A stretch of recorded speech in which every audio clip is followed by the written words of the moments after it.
നമസ്കാരം. സംസ്ഥാന സർക്കാർ ജീവനക്കാരുടെ 12ാം ശമ്പള പരിഷ്കരണം ബഡ്ജറ്റിന് മുമ്പ് ഉണ്ടാകുമെന്ന വാർത്തകളാണ് പുറത്തേക്ക് വരുന്നത്.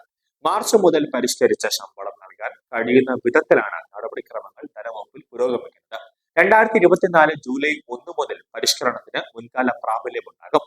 ശമ്പള പരിഷ്കരണ കമ്മീഷന് പകരം സർക്കാർ നിയോഗിച്ച ഉദ്യോഗസ്ഥരുടെ സമിതി ഇതിനായി ഫോർമുല തയ്യാറാക്കിയിട്ടുണ്ട്. ഇത് സംബന്ധിച്ച് രാഷ്ട്രീയ തീരുമാനം എടുത്താലുടൻ പ്രഖ്യാപനം നടത്തും. CPM-മായി ബന്ധപ്പെട്ട സർവീസ് സംഘടനകൾ 12, 13 തീയതികളിൽ സെക്രട്ടേറിയറ്റിന് മുന്നിൽ വ്യാപക സമരം നടത്താൻ തീരുമാനിച്ചിരിക്കുന്ന സാഹചര്യത്തിൽ അതിനു മുമ്പേ പ്രഖ്യാപനമുണ്ടായിരിക്കും.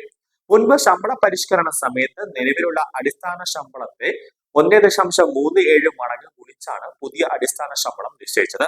അന്ന് 27% ക്ഷാമബത്തയും 10% ഫിറ്റ്മെന്റ് ആനുകൂല്യം ഒരുമിച്ച് 37% വർധനമുണ്ടായി. ഇത്തവണ 38% വർധനമെന്നാണ് സൂചന. നിലവിലുള്ള അടിസ്ഥാന ശമ്പളത്തിന്റെ 1.38 ഇരട്ടിയായിരിക്കും പുതിയ അടിസ്ഥാന ശമ്പളം.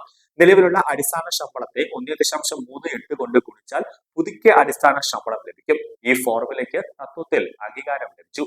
അതനുസരിച്ച് ഏറ്റവും കുറഞ്ഞ അടിസ്ഥാന ശമ്പളം 31,740 രൂപയായിരിക്കും. പുതിയ പെൻഷൻ പദ്ധതിയുടെ ചട്ടക്കൂടും വിജ്ഞാപനം ഉടൻ പുറപ്പെടുവിക്കും.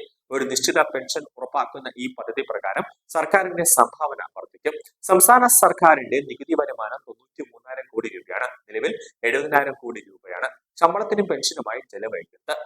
ശമ്പള പരിഷ്കരണം നടപ്പാക്കുന്നതോടെ മുഴുവൻ നികുതി വരുമാനവും ശമ്പളത്തിനും പെൻഷനും വേണ്ടി ചെലവഴിക്കേണ്ടി വന്നേക്കാം. ക്ഷാമബന്ധ കുടിശ്ശിക അടയ്ക്കുന്നതിലും സർക്കാരിൽ നിന്ന് അനുകൂലമായ നിലപാട് വന്നേക്കും. കുടിശ്ശിക എത്ര കാലയളവിലേക്കാണ് വിതരണം ചെയ്യുക എന്ന കാര്യത്തിൽ അന്തിമ തീരുമാനമായിട്ടില്ല.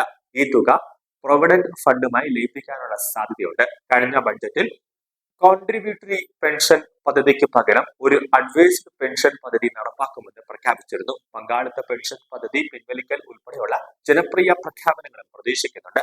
ക്ഷേമ പെൻഷനുകളിൽ വർധനമുണ്ടാകും. അതോടൊപ്പം തന്നെ LDF-ന്റെ തെരഞ്ഞെടുപ്പ് വാഗ്ദാനത്തിന് അനുസൃതമായി പെൻഷൻ തുക 2,500 രൂപ ആയിരിക്കും. നിയമസഭാ തെരഞ്ഞെടുപ്പ് അടുത്തിരിക്കുന്നതിനാൽ കുടിശ്ശിക അടക്കം കൊടുക്കും.